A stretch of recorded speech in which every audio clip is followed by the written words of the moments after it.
الله أكبر الله أكبر الله أكبر. Agama kita itu adalah sempurna. Agama kita sesuai dengan kebutuhan manusia. Karena di dalam hadis atau dalam penelitian syariat adalah sesuatu yang berhubungan dengan Allah, sesuatu yang berhubungan dengan manusia, hubungan dengan alam, dan hubungan dengan semua aspek kehidupan. Jadi agama kita itu agama yang sempurna, lengkap, terjawab.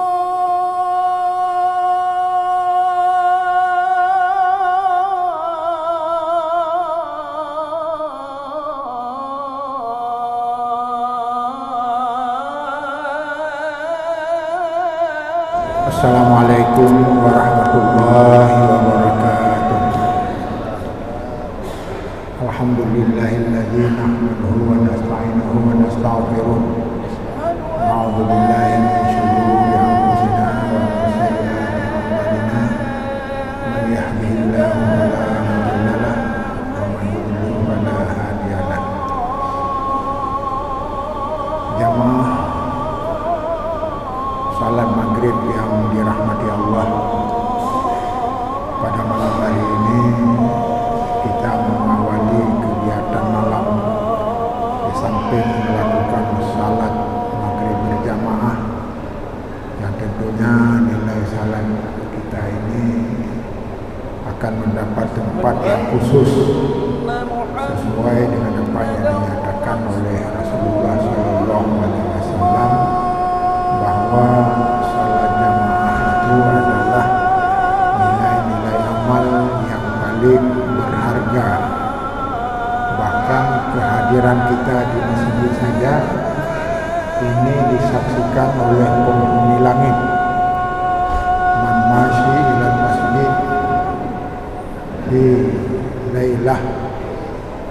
Jadi kalau orang itu pergi ke masjid pada malam hari, maka malaikat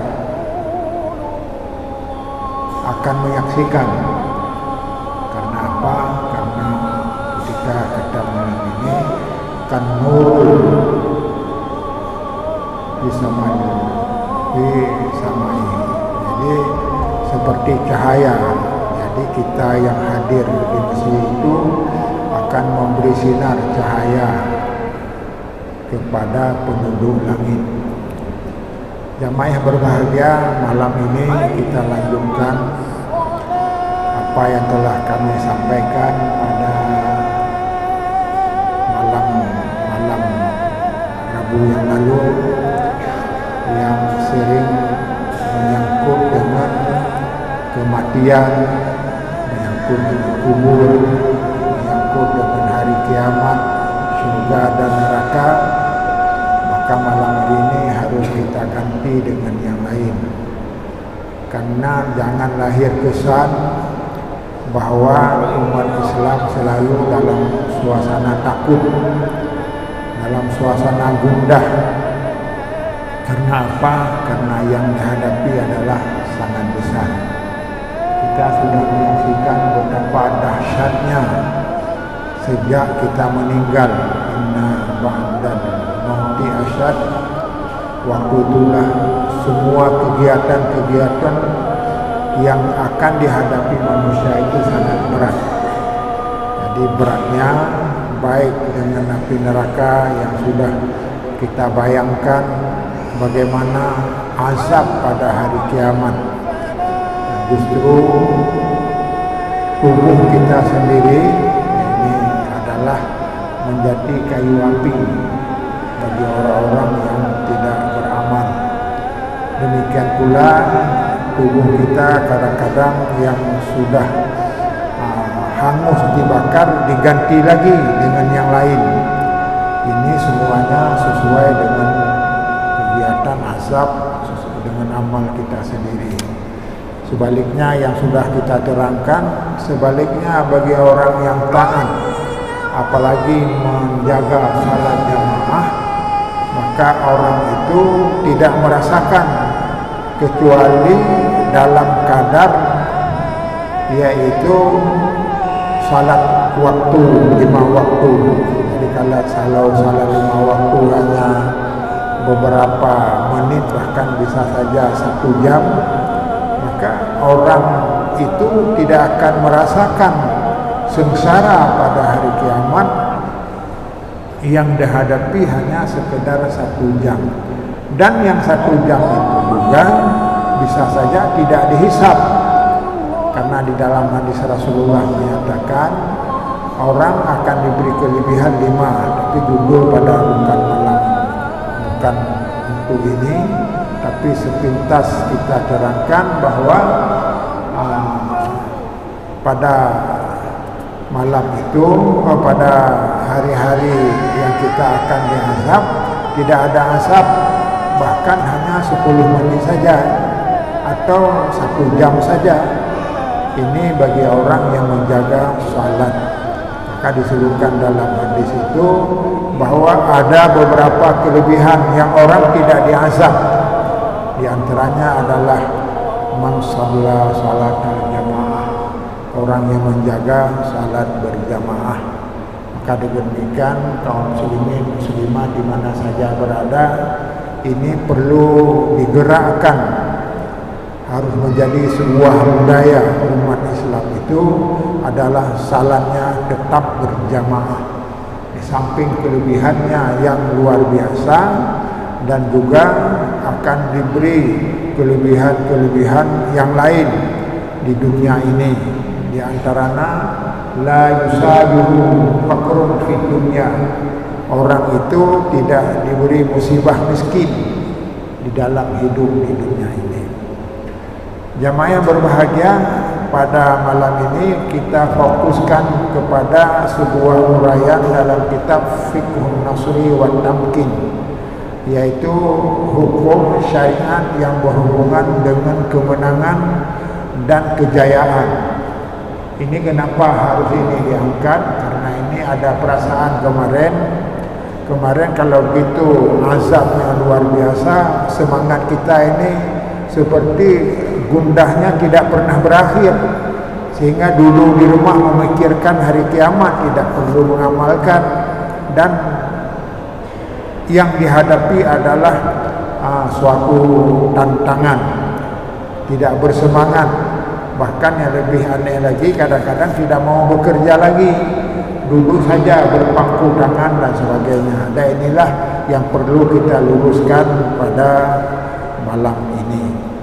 Jamaah yang berbahagia, semuanya sudah diterangkan di dalam Al-Quran bahwa ada sebuah janji Allah, janji Allah dengan kaum muslimin. Apa janjinya? Wa'adallahu allazina amanu minkum wa 'amilus salihati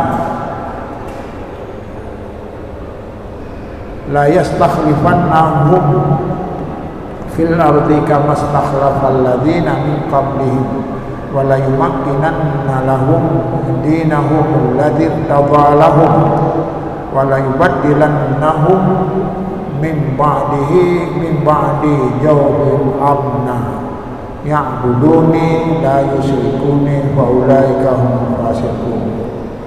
Inti daripada ayat ini ada sebuah perjanjian kita dengan Allah. Apa perjanjian? Pemberitahuan, informasi dari Allah yang menerangkan bahwa orang beriman dan orang yang beramal saleh akan diberi kedudukan yang baik di dunia, sebagaimana pernah telah diberikan kedudukan ini pada masa lalu. Sebagaimana kita ketahui bagaimana kejayaan yang diperoleh oleh Nabi kita Muhammad sallallahu alaihi wasallam, yaitu beliau sendiri berjuang dengan berbagai tantangan, dan selanjutnya setelah itu beliau menghadapi juga cacian, bahkan tidak kurang dengan ancaman-ancaman dan sebagainya. Akan tetapi karena kesabaran, karena prinsip yang telah disahkan oleh Allah, maka Rasulullah bersabar. Maka bersabar itulah yang menyebabkan manusia atau umat Islam ini akan diselamatkan oleh Allah Subhanahu wa taala. Bada'al Islam ghariban sya'udu ghariban kama bada tuba lil ghuraba. Islam lahir memang sedikit demi sedikit dengan penuh tantangan. Gharib, kalau bahasa Arab gharib itu adalah asing. Islam pada awalnya dianggap aneh, asing. Sajarul awalin, ini agama orang bodoh. Orang bodoh. Akhirnya Rasulullah sabar terus membawa, maka diikullah secara bertahap satu demi satu. Waktu lil ghuraba, dan Rasulullah menyatakan menanglah, bahagialah orang-orang yang sabar, yang dianggap asing tadi. Kenapa? Karena Allah telah menjanjikan yang terbaik bagi orang yang beriman dan yang beramal saleh. Jamaah yang berbahagia, sebenarnya bagaimana sikap orang Islam dalam menyikapi dunia ini? Apakah memang harus ingat akhirat saja? Harus ingat mati saja? Bahkan yang lebih hebat lagi, menghindari hari kiamat itu seperti tidak ada semangat kerja. Ini dunia ini adalah bukan milik kita, bukan hak kita, bukan tempat untuk kita bersenang-senang. Maka meninggalkanlah, bahkan yang ditinggalkan sesuatu yang penting dan wajib. Ini yang dianggap sesuatu pandangan yang keliru. Maka karenanya jamaah yang berbahagia, agama kita tidak demikian. Agama kita itu adalah sempurna. Agama kita sesuai dengan kebutuhan manusia. Karena di dalam hadis, dalam penelitian syariat adalah sesuatu yang berhubungan dengan Allah, sesuatu yang berhubungan dengan manusia, hubungan dengan alam, dan hubungan dengan semua aspek kehidupan. Jadi agama kita itu agama yang sempurna, lengkap, terjawab semua kebutuhan manusia, baik untuk kepentingan dunia, demikian pula kepentingan akhirat. Dan inilah pula yang dijanjikan oleh Allah kepada orang mukmin. Maka pertama-tama, Islam bukan pasif, Islam bukan kolot, apalagi ketinggalan zaman. Tetapi sebenarnya Islam adalah suatu agama yang memberi ajarannya kafah, rahmatan, rahmat untuk semua alam. Jadi di ini misalnya, kalau semangat orang Islam itu bagaimana? Ini sudah diterangkan oleh hadis Rasulullah SAW. Islam tidak pasif, tidak kaku, apalagi tidak peduli dengan lingkungan dan sebagainya. Innallaha yabghadu ayyara abdan al-farid. Allah sangat benci melihat hamba-hambanya yang menganggur, yang tidak mau bekerja. Bahkan pada masa lalu, seperti pada masa Umar, orang yang tidak bekerja dicambuk.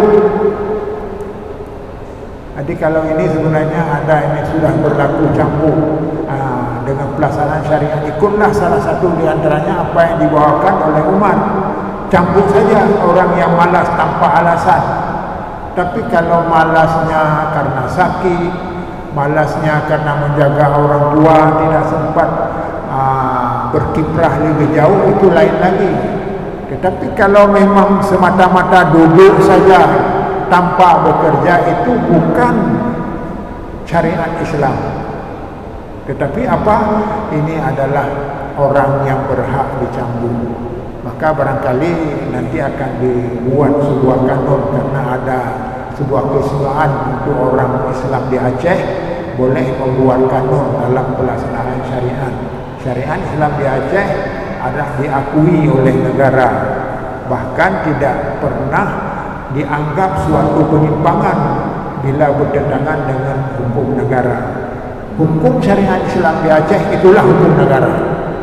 Ini disebutkan di dalam Undang-Undang nomor beberapa itu yang sudah kita hafal semua tapi tidak ingat. Jadi dengan demikian jamaah yang berbahagia, agama kita itu sesuai dengan kenyataan. Orang tidak mungkin bangkit kalau malas. Orang tidak mungkin bangkit kalau bodoh. Maka karenanya di Rasulullah SAW juga menyatakan, Innallaha yuhibbu ayyara abdan ayyara qaqban fi qalbil halal. Bahwa Allah sangat menyukai, sangat senang melihat orang yang berkeringat dalam mencari harta halal. Jadi harta halal karena kita berusaha, apakah pedagang, apakah petani dan sebagainya dalam berbagai kegiatan, langsung kita capek berkeringat, maka keringat itu ibadah. Keringat itu mendapat nilai yang luar biasa. Jadi dengan demikian, satu di antara yang sudah kita pahami, yang pertama-tama Islam adalah agama yang cocok dengan kebutuhan zaman. Bahkan ada orang-orang dari Kristen, dari agama Masehi sudah mengakui. Gustav dari Amerika menyatakan bahwa saya sangat meyakini semua yang diatur oleh Islam itu adalah untuk kemajuan. Tidak pernah ada Islam itu mengajak umatnya untuk mundur, untuk kalah bersaing dengan umat-umat lain. Maka bahkan ada satu kenyataan sekarang. Apa kenyataan sekarang? Orang masuk Islam bukan karena Islam. Kenapa bukan karena Islam? Karena tidak menjadi contoh. Dilihat dari negara-negara Islam, malas, bodoh. Bahkan kalau kita mencari kerja di luar negeri, maka tidak diterima orang Islam. Dan bisa saja orang Aceh. Kenapa? Dianggap malas bekerja. Yang diterima adalah orang Jepang, orang Filipina dan sebagainya. Jadi inilah mindset ini harus dirubah. Harus dirubah. Dan inilah yang disebut dengan Islam adalah terhormat, tinggi dibandingkan dengan yang lainnya. Maka dengan demikian barangkali kita sudah sangat meyakini bahwa apa yang diyakini bahwa agama kita ini yang dibawa oleh Nabi Muhammad sesuai dengan hajat manusia dan sesuai dengan kebutuhan zaman itu sendiri. Jadi kalau ini sekarang ada anggapan-anggapan Islam lemah, orang Islam bodoh, orang Islam malas, itu bukan Islam. Maka ada para ulama menyatakan sekarang yang diperolehnya orang Islam bukan Islamnya, tujadul muslim wala tujadul Islam. Yang diperolehnya adalah yang dilihatnya adalah orang muslim, bukan Islamnya. Kalau Islamnya tidak seperti ini. Maka ada orang yang masuk Islam sekarang berkata, karena ketika dilaporkan pada orang tua saya masuk Islam, maka dijawab, untuk apa masuk Islam? Islam itu kan agama orang bodoh, orang ketinggalan, orang malas. Ya Bapak, tapi saya sudah melihat Al-Qurannya, sudah melihat pedoman orang Islam. Pedoman orang Islam di dalam hadis Rasulullah, Islam itu adalah sangat cocok dengan kebutuhan kita. Karenanya saya tidak ragu masuk Islam, walaupun kadang-kadang saya lebih sengsara nanti, karena saya yakin Allah akan membimbing saya lebih baik dalam kehidupan di dunia ini. Jadi dengan demikian berkesimpulan, sekarang yang dijumpai muslimnya, bukan Islamnya. Maka bagaimana untuk maju? Marilah kita praktekkan nilai-nilai Islam. Mindset yang selama ini salah, maka ini harus berubah. Jadi apalagi ada istilah sekarang dalam kehidupan kita sehari-hari, cita-cita kita bagaimana? Bahkan kalau orang tua kita, masa depan kita bagaimana? Maka ada yang kalau di dalam penjelasan pengalaman di dalam masyarakat bahwa orang tua mengharapkan kita orang yang sukses, orang mengharapkan kita adalah orang yang berhasil, bahkan banyak orang kampung itu nyokah berbuah juga. Jadi pesannya membuah. Apa arti membuah? Artinya betul-betul bermanfaat untuk keluarga orang tua dan bermanfaat untuk masyarakat dan negara.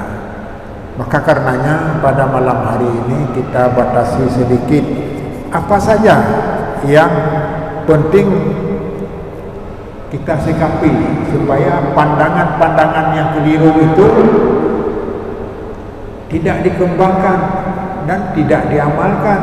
Harus kita mindset merubah. Bahkan ada sekarang pendidikan, saya tidak menerangkan nama pendidikan, ada pendidikan yang mengharapkan kader dari pendidikannya itu orang yang maju, yang tidak mau bergantung kepada orang lain, orang yang hidup mandiri. Dan saya sudah melihat benar bahwa orang yang sudah dilatih dengan merubah mindset generasi ke depan, maka mereka akan mendapat tempat di mana saja yang dikehendaki. Maka inilah yang disebut di dalam hadis bahwa orang yang mempersiapkan diri sesuai dengan tuntutan zaman, orang itu akan mendapat tempat yang layak dalam pandangan manusia. Karenanya terhindarlah apalagi ada ulama yang menyatakan pertanyaan yang diajukan, bahkan ini orang Makassar bertanya kepada seorang ulama terkenal di dunia, lima ta'akharal Islam wa taqaddama ghairuh. Kenapa orang dianggap orang Islam itu selalu mundur, seperti yang menyatakan ada kesan mundur dan sebagainya. Maka itulah jawabannya, karena orang telah meninggalkan agama, telah meninggalkan prinsip-prinsip agama. Maka salah satu prinsip agama yang perlu kita ingat adalah ilmu pengetahuan. Yarfa'illahu alladziina aamanu minkum wa ulul ilma darajah. Allah akan mengangkat martabat orang mukmin dan orang yang berilmu. Kalau sekarang orang mukmin menjaga nilai agama, pasti janji Allah sudah datang. Apa janjinya? Seperti yang sudah kami bacakan tadi, yaitu akan diberi kejayaan dan serta akan diberikan rasa takut menjadi senang, rasa susah menjadi bahagia dan sebagainya.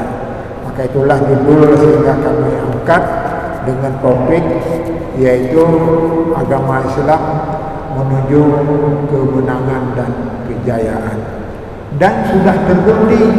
Nah, ini yang penting kita ingat. Sudah terbukti. Kapan terbukti? Pada masa lalu. Ini sampai 16 abad dikuasai oleh orang Islam. Mungkin orang Islam tidak tahu bahwa kita pernah maju dari Eropa. Itu enggak. Karena apa? Karena yang selama ini karena lama dijajah, apalagi generasi kita ini generasi baru penjajah keluar, tidak tahu. Jadi Islam itu sudah lebih maju 6 abad. Maka ada yang mengatakan lebih, ada juga yang mengatakan 4 abad. 4 abad itu orang memihak kepada Islam, mengagungkan Islam, dan sehingga dinyatakan kapan maka terjadilah sebuah peperangan disebut dengan perang salib. Waktu itu semua ilmu-ilmu agama dihancurkan. Ilmu agama lebih-lebih yang berhubungan dengan eksak, matematik, fisika, biologi, kimia, ilmu-ilmu yang penemuan yang diperoleh orang Islam, karena banyak ilmu modern yang bermula daripada orang Islam. bermula dari Islam, tapi akhirnya diambil oleh orang Barat, ditukar istilahnya, namanya, seperti seolah-olah bukan Islam. Ini sebenarnya yang sebenarnya sudah kita yakini Islam itu sudah ada bukti-bukti. Maka ada seorang yang mendarat ke langit, pergi ke angkasa luar, dia berkata, dia bukan Islam, tetapi dia berkata, andaikan bukan sumbangan umat Islam, kita tidak pernah ke angkasa. Ini kan aneh dengan kenyataan sekarang. Seolah-olah orang Islam tidak seperti itu. Pajak dia langit, ujung lapis langit. Pajak dia ke langit. Mau tabok tingkat pun hasil.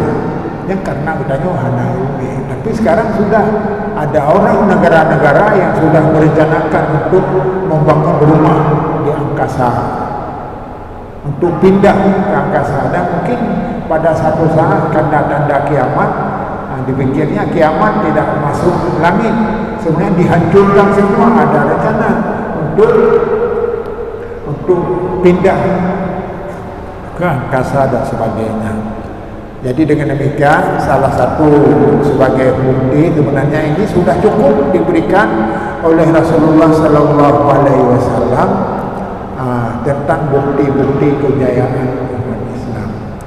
Maka karenanya kalau sekarang kita memperingati Maulid, ini ada juga pendapat Maulid yang menyatakan bid'ah dan tidak bid'ah dan sebagainya.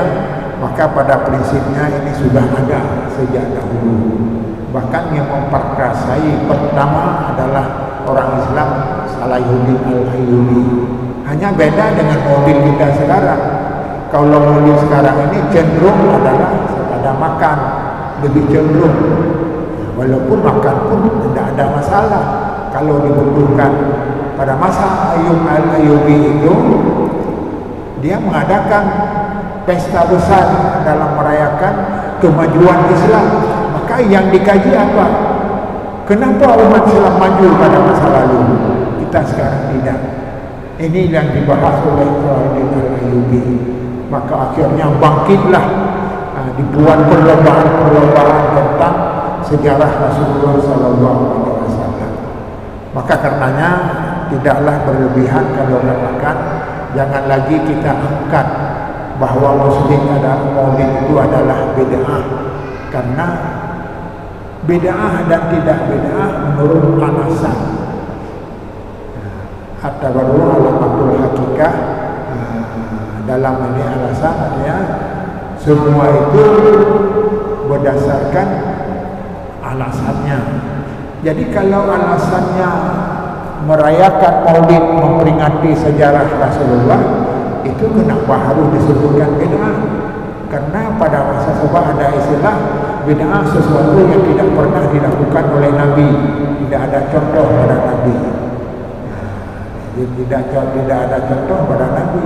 Maka kalau tidak ada contoh pada Nabi semua bid'ah, maka banyak sekali bid'ah. Bid'ahnya yang berhubungan dengan agama, yang tidak ada hubungan dengan agama. Bahkan Rasulullah turut serta, seperti masalah di Madinah dulu, orang di Madinah dulu orang mengawinkan kurma.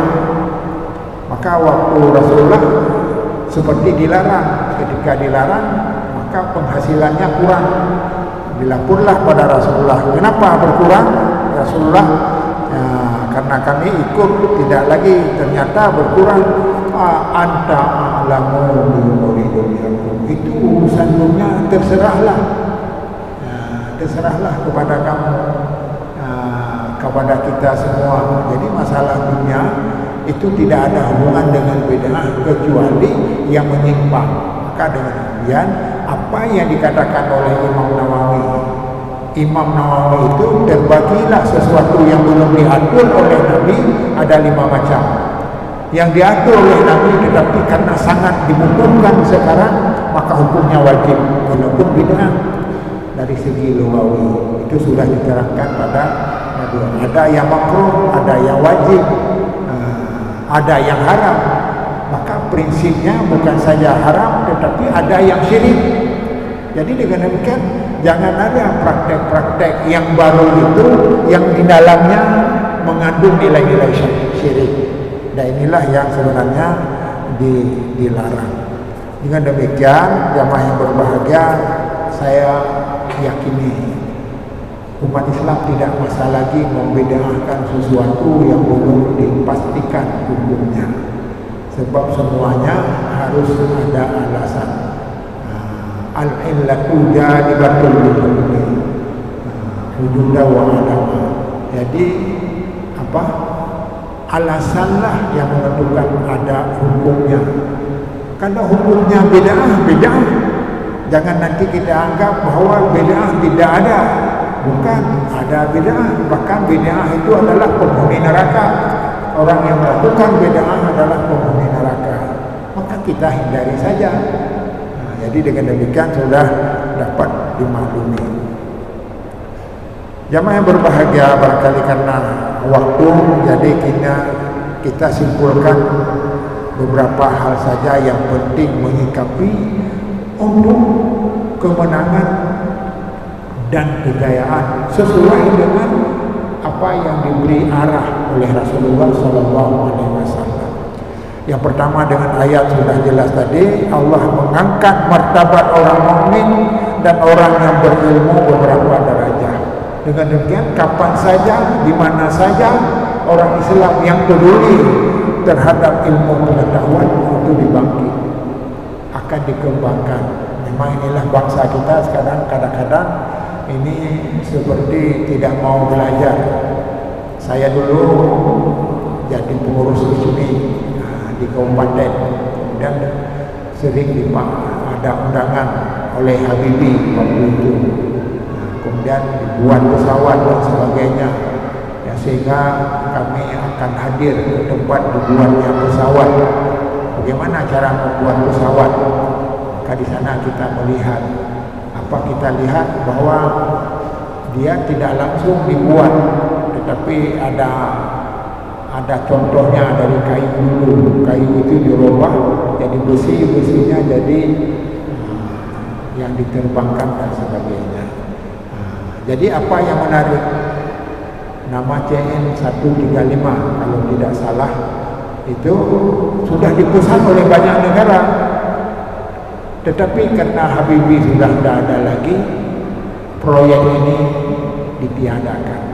Ini ciri-ciri bahwa pemimpin kita ini tidak peka untuk masa depan. Andai kata memang waktu itu berkembang terus, maka sekarang orang transportasi bukan saja dengan mobil antar kabupaten, jadi bisa membuat pesawat itu sendiri. Yang menariknya, orang-orang yang dilatih oleh Habibie waktu itu sekarang sudah bekerja di luar negeri dengan gajinya puluhan kali dari Indonesia. Jadi kita sudah membuangkan potensi alam kita, SDM kita yang sudah bagus, maka kita sudah kita tinggalkan. Karena apa? Karena ada pendapat. Karena kalau kita buat pesawat itu banyak sekali habis biaya, maka lebih baik kepada petani kita beli traktor saja. Ini pikirannya sekedar traktor, tidak mampu membaca kebutuhan zaman ke depan. Maka hadis Rasulullah SAW menganjurkan ta'allamul ilma wa inna ta'allumahu lillah khasyah. Mencari ilmu, carilah ilmu karena ilmu itu karena Allah, maka bahagian dari rasa takut kepada Allah. Wa talawahu ibadatun, mencarinya bahagian dari ibadat, bukan seperti salat dan lain-lain.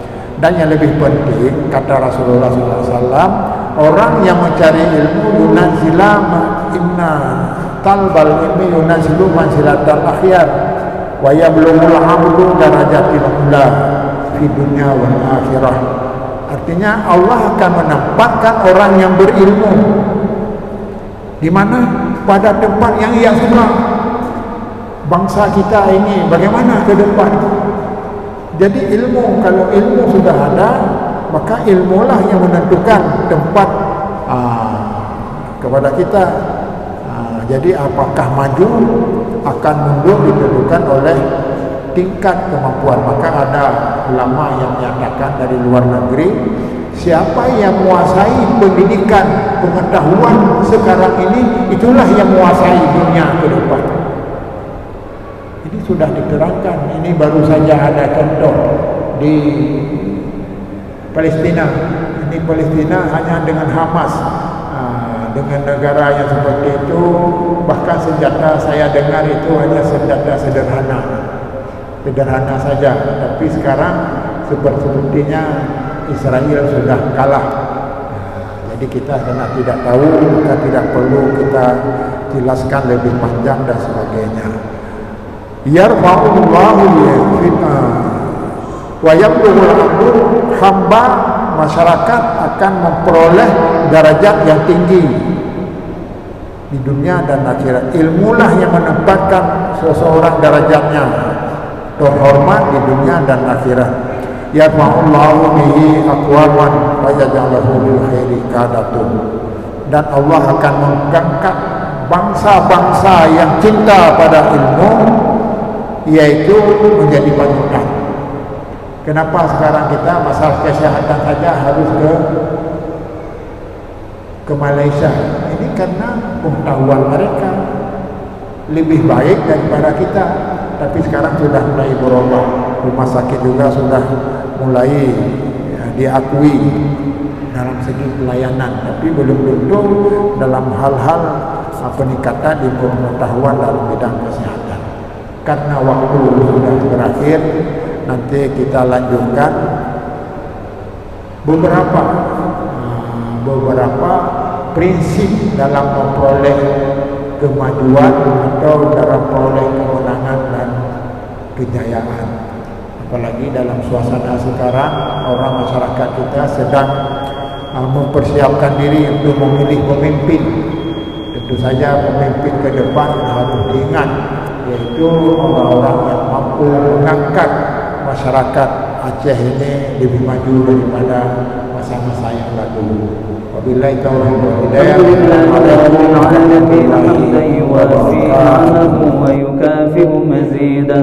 يا ربنا لك الحمد كما ينبغي لجلال وجهك الكريم وعظيم سلطانك. اللهم صل على سيدنا محمد وعلى آله وصحبه أجمعين. اللهم أعنا على ذكرك وشكرك وحسن عبادتك. ربنا اغفر لنا ذنوبنا ولوالدينا وارحمهم كما ربونا صغارا، ولجميع المسلمين والمسلمات والمؤمنين والمؤمنات الأحياء منهم والأموات برحمتك يا أرحم الراحمين. اللهم انصر إخواننا المسلمين